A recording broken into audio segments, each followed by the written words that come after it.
वज़ीर-ए-आज़म नरेंद्र मोदी ने आज सुबह सोमनाथ स्वाभिमान पर्व में की शिरकत। गुजरात के वज़ीर आला और नायब वज़ीर आला ने भी पूजा में की शिरकत।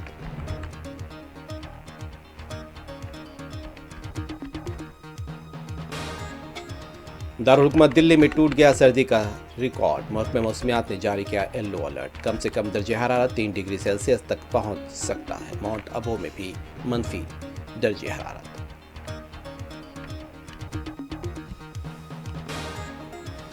तेलंगाना भर में सर्दी की लहर जारी। कई इलाकों में कम से कम दर्जे हरारत दर्ज।